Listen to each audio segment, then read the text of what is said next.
नमस्ते दोस्तों, आप सभी का स्वागत है प्रासंगिक है। और आज का हमारा जो मिशन है वो है भारत 2025 का ग्लोबल इंडेक्स स्कोर कार्ड। बिल्कुल। और उससे जुड़े दस्तावेजों का गहराई से विश्लेषण करना।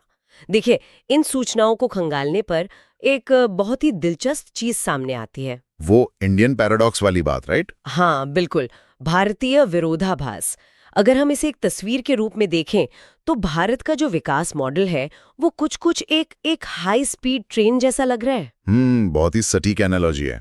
इस ट्रेन के जो आगे वाले फर्स्ट क्लास डिब्बे हैं ना, उनमें तो मैक्रो इकोनॉमी, सैन्य शक्ति और इनोवेशन बिल्कुल बुलेट ट्रेन जैसी स्पीड से दौड़ रहे हैं। लेकिन पीछे के कुछ डिब्बे आज भी पुरानी पटरियों पर ही चल रहे हैं। सही कहा, बुनियादी चुनौतियों से आज भी संघर्ष कर रहे हैं। तो इसी उलझे हुए डेटा के जाल को सुलझाने और इसके पीछे की असली कहानी को समझने के लिए हमारे विशेषज्ञ साथी आज हमारे साथ हैं। तो चलिए इस विरोधाभास की परतों को खोलते हैं। शुक्रिया। सच कहूं तो इस विषय पर चर्चा करना वाकई आज के समय की मांग है।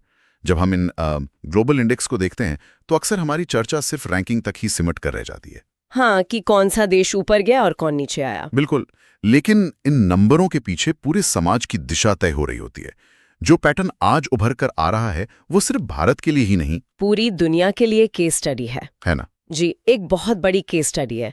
तो आज हम सिर्फ यह नहीं देखेंगे कि डेटा क्या कह रहा है, बल्कि ये समझेंगे कि इसके मायने क्या हैं और ये जमीनी हकीकत से कैसे टकराता है। तो चलिए इस चर्चा की शुरुआत कुछ बहुत ही शानदार आंकड़ों से करते हैं जो सीधे तौर पर इस हाई स्पीड ट्रेन के इंजन की ताकत दिखाते हैं। Macro economic data. जी, मैंने वो रिपोर्ट देखी जहां भारत की प्रति व्यक्ति आय में 4 गुना का भारी उछाल आया है। हाँ, जो अब लगभग $9,046 के पार पहुंच गई है, जो कि एक बहुत बड़ी मैक्रो इकोनॉमिक छलांग है। इसके साथ ही पारंपरिक सैन्य शक्ति को नापने वाले ग्लोबल फायर पावर इंडेक्स में भी वहां भी भारत मजबूती से दुनिया में चौथे स्थान पर खड़ा है। लेकिन इन सब में जो सबसे ज्यादा ध्यान खींचने वाला आंकड़ा मुझे लगा वो है ग्लोबल इनोवेशन इंडेक्स 2025 का 38वीं रैंक, राइट? हाँ, 38वीं रैंक। और भारत लगातार 15 वर्षों से इस इंडेक्स में एक ओवर परफॉर्मर रहा है। ये बहुत अहम पॉइंट है। और दिलचस्प बात तो ये है कि दुनिया भर में वेंचर कैपिटल फंडिंग में यानी स्टार्टअप्स में जो पैसा लगता है उसमें भारी गिरावट आई है। ग्लोबल स्लोडाउन की वजह से। बिल्कुल। फिर भी भारत का जो आईसीटी, सेवा निर्यात और इनोवेशन इकोसिस्टम है वो पूरी दुनिया में अपना दबदबा बनाए हुए है। ये इनोवेशन वाला पहलू सच में बहुत क्रिटिकल है। अगर हम इसे ग्लोबल इनोवेशन लैंडस्केप के एक बड़े नजरिए से देखें। हाँ, जहाँ स्विट्जरलैंड जैसे देश टॉप पर हैं। बिल्कुल। स्विट्जरलैंड पिछले 15 सालों से नंबर 1 की कुर्सी पर बैठा है। वहां एक विकासशील देश का लगातार अपनी जगह मजबूत करना कोई छोटी मोटी बात नहीं है। सही बात है। लेकिन इसी रिपोर्ट में एक बहुत बड़ा चेक पॉइंट भी छुपा हुआ है। चेक पॉइंट वो क्या है? देखिए, इतनी विशाल अर्थव्यवस्था और इनोवेशन हब होने के बावजूद भारत का रिसर्च एंड डेवलपमेंट यानी R&D पर जो खर्च है वो जीडीपी का केवल 0.65% है। 0.65? ये तो 1% से भी काफी कम है। जी हाँ। तो अगर रिसर्च पर हमारा खर्च इतना कम है तो फिर हम इनोवेशन में ओवर परफॉर्म कैसे कर रहे हैं? यही तो इस डेटा की सबसे दिलचस्प बात है। हमारी जो मौजूदा सफलता है वो मुख्य रूप से IT सेवाओं और डिजिटल इंफ्रास्ट्रक्चर के बलबूते पर है। अच्छा, सर्विस सेक्टर की वजह से। बिल्कुल। लेकिन अगर हमें मूलभूत विज्ञान, हार्डवेयर या डीप टेक में कोई ग्लोबल पेटेंट लाना है या अगली बड़ी वैज्ञानिक क्रांति करनी है तो ये खर्च नाकाफी है। बिल्कुल नाकाफी है। वैज्ञानिक ज्ञान को व्यावसायिक प्रभाव में बदलने की जो गति किसी सुपर पावर में होनी चाहिए उसके लिए इस निवेश को बढ़ाना ही पड़ेगा। तस्वीर एकदम साफ है।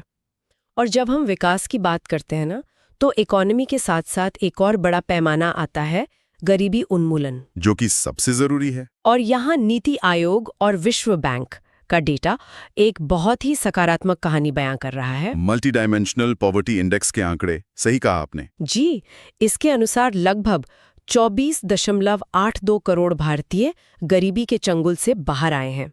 और विश्व बैंक भी कहता है कि अत्यंत गरीबी का स्तर 16.2% से गिरकर अब महज 2.3% रह गया है। ये कोई मामूली आंकड़ा नहीं है। बिल्कुल नहीं।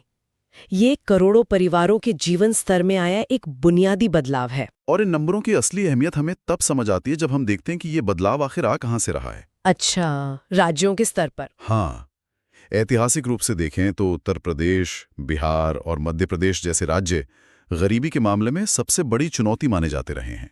बीमारू राज्य जिन्हें कहा जाता था। लेकिन हालिया डेटा दिखाता है कि इन्हीं राज्यों ने गरीबी कम करने में सबसे बड़ा योगदान दिया है। ग्रामीण गरीबी जो कभी 18% के पार हुआ करती थी, वो अब सिकुड़कर महज 2.8% रह गई है। ये तो बहुत बड़ा शिफ्ट है। बिल्कुल। जब करोड़ों लोगों को पक्के मकान, बिजली, शौचालय और बुनियादी स्वास्थ्य सुविधाएं मिलती हैं ना, तो उसका सीधा असर उनकी काम करने की क्षमता पर पड़ता है। सही कहा। और इकोनॉमी पर भी इसका सीधा असर दिखता है। और इसी संदर्भ में मैंने दस्तावेजों में केरल का उदाहरण पढ़ा। वो तो और भी ज्यादा ध्यान खींचता है। हाँ, केरल का मॉडल। केरल का राष्ट्रीय बहुआयामी गरीबी स्कोर मात्र 0.069 है और वो भारत का पहला अत्यधिक गरीबी मुक्त राज्य बन गया है। जो कि रातों रात बिल्कुल नहीं हुआ है। हाँ, इसके पीछे लंबी योजना रही होगी। केरल का मॉडल इस बात का जीता जागता प्रमाण है कि जब नीतियां दशकों तक जमीनी स्तर पर शिक्षा और स्वास्थ्य को केंद्र में रखकर लागू की जाती हैं, तो नतीजे कितने ठोस होते हैं। वहां करीब 59,000 अति गरीब परिवारों की पहचान की गई और उन्हें लक्षित योजनाओं के जरिए ऊपर उठाया गया। मतलब सिर्फ जीडीपी बढ़ाना काफी नहीं है। बिल्कुल नहीं। उस पैसे का सही वितरण और समाज के अंतिम व्यक्ति तक उसकी पहुंच होना भी उतना ही जरूरी है। और यहीं से हमारी चर्चा उस इंडियन पैराडॉक्स की तरफ मुड़ जाती है जिसका जिक्र हमने एकदम शुरुआत में किया था, विरोधाभास की तरफ। हाँ, अगर इकोनॉमी इतनी तेजी से बढ़ रही है और करोड़ों लोग गरीबी से बाहर आ रहे हैं, तो फिर मानव विकास सूचकांक यानी HDI में भारत 193 देशों में 130वें स्थान पर क्यों है? ये सच में सोचने पर मजबूर करता है। देखिए, इस विरोधाभास की जड़ में एक बहुत ही गहरी खाई है। असमानता की खाई। जी, असमानता की खाई। जब हम मानव विकास सूचकांक को असमानता के नजरिए से एडजस्ट करते हैं, तो भारत के कुल HDI स्कोर में 30.7% की भारी गिरावट आ जाती है। 30% से ज्यादा का नुकसान। हाँ, इसे हम असमानता का टैक्स कह सकते हैं, जो हमारे विकास की रफ्तार को खा रहा है। और इसमें सिर्फ आय की असमानता नहीं है शायद। बिल्कुल, आय की असमानता तो है ही, लेकिन उससे भी बड़ी चुनौती है लैंगिक असमानता। उदाहरण के लिए, महिलाओं की श्रम बल में भागीदारी महज 41.7% है। 41%।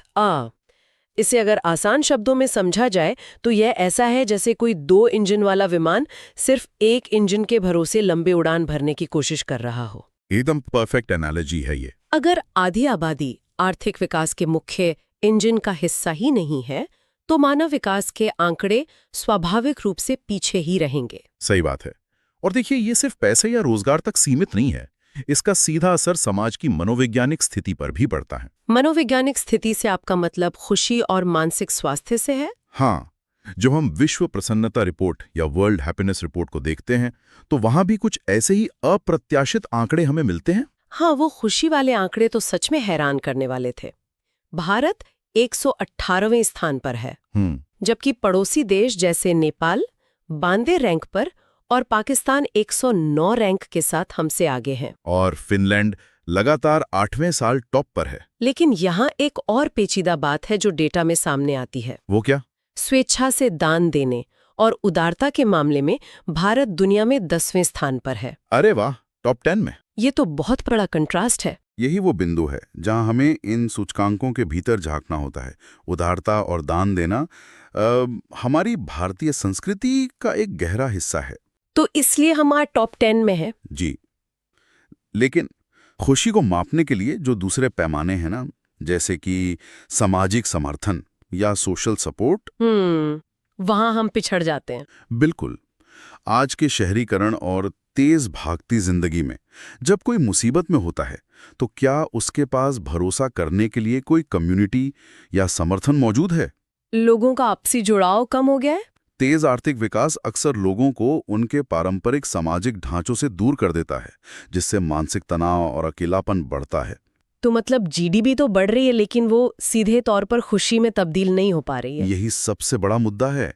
ये एक बहुत ही महत्वपूर्ण नज़रिया है और जब हम समाज के बुनियादी मुद्दों की बात कर रहे हैं तो ग्लोबल हंगर इंडेक्स या GHI एक ऐसा विषय है जिस पे सबसे ज्यादा विवाद होता है। हाँ, इस पर तो हमेशा लंबी बहस छिड़ती है। इन दस्तावेजों में दोनों पक्षों का डेटा बहुत स्पष्ट रूप से दिया गया है, जिसे बिना किसी का पक्ष लिए समझना बहुत जरूरी है। बिल्कुल तटस्थ होकर देखना होगा। एक तरफ ग्लोबल हंगर इंडेक्स 2025 में भारत 123 देशों में 102 स्थान पर है और इसे गंभीर श्रेणी में रखा गया है। हाँ, और इसमें जो सबसे चिंताजनक दावा किया गया है वो चाइल्ड वेस्टिंग को लेकर है। चाइल्ड वेस्टिंग यानी आसान भाषा में कहें तो बच्चे की लंबाई के हिसाब से उसका वजन खतरनाक रूप से कम होना। रिपोर्ट के अनुसार भारत में यह दर 18.7% है, जो दुनिया में सबसे अधिक बताई गई है।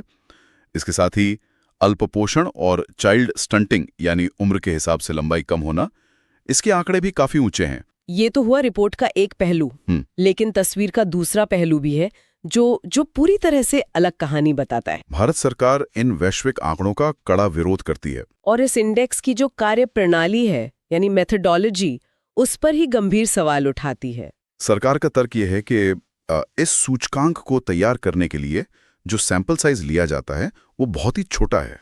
मतलब 1 अरब 40 करोड़ की आबादी में कुछ हजार लोगों का सर्वे। जी, उनका मानना है कि इतने छोटे सर्वे के आधार पर इतने बड़े देश में भूख का सही अंदाजा नहीं लगाया जा सकता। ये तर्क भी अपनी जगह सही लगता है। और इसके जवाब में सरकार जो जमीनी हकीकत पेश करती है वो है प्रधानमंत्री गरीब कल्याण अन्न योजना। हाँ, जिसके तहत देश के करीब 81.35 करोड़ लोगों को मुफ्त राशन दिया जा रहा है। तो आप देखिए, एक तरफ वैश्विक स्तर पर तैयार की गई रिपोर्ट के गंभीर दावे हैं और दूसरी तरफ देश के सरकार का अपना व्यापक डेटा और दुनिया का सबसे बड़ा खाद्य सुरक्षा कार्यक्रम है। ये एक जटिल स्थिति है जहां आंकड़े और कार्यप्रणाली दोनों एक दूसरे के आमने सामने खड़े हैं। खैर, इन विवादों से आगे बढ़ते हुए अगर हम प्रशासन और संस्थागत ढांचे की ओर देखें तो इन दस्तावेजों में भ्रष्टाचार और प्रेस की आजादी जैसे संवेदनशील विषयों का भी जिक्र है। देखिए, संस्थागत मजबूती किसी भी देश के लंबे समय तक टिकने वाले विकास की रीढ़ होती है। भ्रष्टाचार बोध सूचकांक या करप्शन परसेप्शन इंडेक्स में हमारी 91 रैंक है, जो ये दिखाती है कि हमने ई-गवर्नेंस और डिजिटलाइजेशन के जरिए कई सुधार किए हैं। हाँ, UPI और ऑनलाइन सिस्टम्स ने काफी कुछ बदला है। बिल्कुल, जब से सरकारी सेवाओं में डिजिटल पेमेंट आए हैं, छोटे स्तर के बिचौलियों का प्रभाव काफी कम हो गया है। लेकिन दस्तावेज बताते हैं कि लाल फीताशाही या रेड टेप अभी भी एक बड़ी रुकावट बनी हुई है। रेड टेप, बिल्कुल। लाल फीताशाही यानी वो जटिल सरकारी प्रक्रिया और कागजी कार्यवाही जो न केवल आम नागरिक के काम को मुश्किल बनाती है बल्कि उस इनोवेशन और रिसर्च को भी धीमा कर देती है जिसकी हमने शुरुआत में बात की थी। एकदम सही। और जब हम सिस्टम की पारदर्शिता की बात करते हैं तो विश्व प्रेस स्वतंत्रता सूचकांक का डेटा भी सामने आता है, जहां 180 देशों में 191वीं रैंक है, जो एक गंभीर स्थिति की ओर इशारा करती है। ये सिर्फ एक नंबर नहीं है, इसके पीछे एक पूरी वैचारिक बहस चल रही है। तो इस बहस को थोड़ा और गहराई से समझते हैं। एक तरफ तो ये हकीकत है कि मीडिया घरानों पर कॉरपोरेट नियंत्रण लगातार बढ़ा है। बड़े व्यापारिक समूहों का दखल। कुछ बड़े कॉरपोरेट घरानों के पास भारी मीडिया स्वामित्व होने के कारण सेल्फ सेंसरशिप की प्रवृत्ति बढ़ी है, यानी खुद ही अपनी आवाज को दबा लेना। हाँ, वित्तीय दबाव और विज्ञापनों पर निर्भरता के कारण स्वतंत्र पत्रकारिता के लिए जगह कम होती दिख रही है। ये इस बहस का एक महत्वपूर्ण पक्ष है, लेकिन इसका दूसरा पक्ष भी है जिस पर कई विशेषज्ञों ने अपनी बात रखी है। वो क्या? इन वैश्विक इंडेक्स जैसे रिपोर्टर्स विदाउट बॉर्डर्स या फ्रीडम हाउस, इनके कार्यप्रणाली की भी बहुत कड़ी आलोचना होती है। आलोचकों का क्या तर्क है? उनका तर्क है कि इन सूचकांकों में एक पश्चिमी नव उदारवादी पूर्वाग्रह छिपा होता है। पश्चिमी नव उदारवादी पूर्वाग्रह, अगर हम इसे थोड़ा आसान भाषा में डिकोड करें तो इसका मतलब क्या हुआ? देखिए, इसका सीधा सा मतलब एक ऐसा नजरिया है जो ये मानकर चलता है कि बाजार, प्राइवेट कंपनियां और कमर्शियल मॉडल ही सबसे बेहतरीन है। अच्छा। और सरकारी नियंत्रण या पब्लिक मीडिया हमेशा नकारात्मक होता है। ये इंडेक्स पश्चिमी देशों के लोकतांत्रिक मॉडल को एक गोल्ड स्टैंडर्ड मान लेते हैं। तो इसलिए जब भारत जैसे इतने विविध और जटिल सामाजिक ढांचे वाले देश को इस पश्चिमी चश्मे से देखा जाता है तो कई बार जमीनी वास्तविकताएं और यहाँ की जो स्थानीय चुनौतियां हैं वो पूरी तरह से नजरअंदाज हो जाती हैं। इसीलिए इस रैंकिंग को लेकर एक वैचारिक टकराव हमेशा बना रहता है। बिल्कुल। अंतिम सत्य मान लेने के बजाय ये देखा जाए कि उसे मापने का पैमाना किसने और किस नजरिए से बनाया है। सही कहा आपने।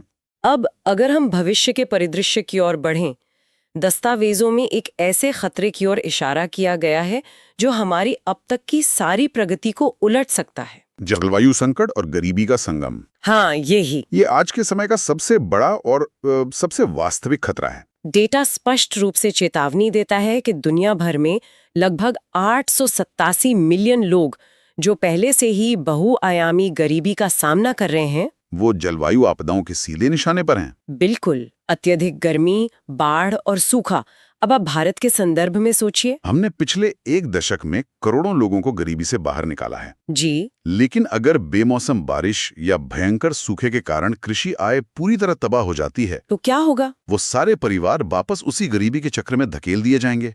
ये तो बहुत डरावना है। बहुत बड़ा जोखिम है। ये तो ऐसा है जैसे हम एक तरफ से दीवार चुन रहे हैं और दूसरी तरफ से बाढ़ उसे गिराती जा रही है। और यहाँ भी हमें एक विरोधाभास दिखता है। कैसे? जलवायु परिवर्तन प्रदर्शन सूचकांक में भारत 10वें स्थान पर है, जो हमारी नवीकरणीय ऊर्जा और सोलर पावर की नीतियों की सफलता दिखाता है। हाँ, रिन्यूएबल एनर्जी में हम बहुत अच्छा कर रहे हैं। लेकिन वहीं जमीनी हकीकत यह है कि देश की राजधानी दुनिया के सबसे प्रदूषित शहरों में से एक है, जहाँ की हवा लोगों की जीवन प्रत्याशा यानी लाइफ एक्सपेक्टेंसी को कम कर रही है। और इसके साथ एक चुनौती क्लाइमेट फाइनेंस की भी है। मतलब जो फंड्स इसके लिए आ रहे हैं। हाँ, जो पैसा जलवायु परिवर्तन से लड़ने और ग्रीन इंफ्रास्ट्रक्चर बनाने के लिए आ रहा है, अगर वो भ्रष्टाचार या लाल फीताशाही की भेंट चढ़ गया तो वो नीतियां बस कागजों तक ही सीमित रह जाएंगी। एकदम सही। तो ऐसे में मेरे मन में एक सवाल उठता है कि क्या भविष्य की तकनीक हमारे लिए एक वाइल्ड कार्ड साबित हो सकती है? आप आर्टिफिशियल इंटेलिजेंस की बात कर रही हैं। जी। क्या एआई इन बड़ी कमियों को पाटने का काम कर सकता है? देखिए, एआई में निश्चित रूप से एक अभूतपूर्व क्षमता है। ये सिर्फ कोई नया सॉफ्टवेयर नहीं है। ये एक ऐसा टूल है जो दूर दराज के गांव में प्रिडिक्टिव हेल्थ केयर पहुंचा सकता है, या हर बच्चे के लिए उसकी जरूरत के हिसाब से एजुकेशन मॉडल तैयार कर सकता है। ये तो बहुत ही क्रांतिकारी हो सकता है। लेकिन यहाँ रिपोर्ट में एक बहुत स्पष्ट चेतावनी भी दी गई है। चेतावनी? अगर एआई का विकास और उस तक पहुंच केवल बड़े शहरों या अमीर वर्ग तक सीमित रही, जिनके पास हाई स्पीड इंटरनेट और महंगे डिवाइस हैं, जी, तो यह तकनीक असमानता के खाई को पाटने के बजाय उसे और अधिक गहरा कर देगी। डिजिटल डिवाइड और बढ़ जाएगा। बिल्कुल।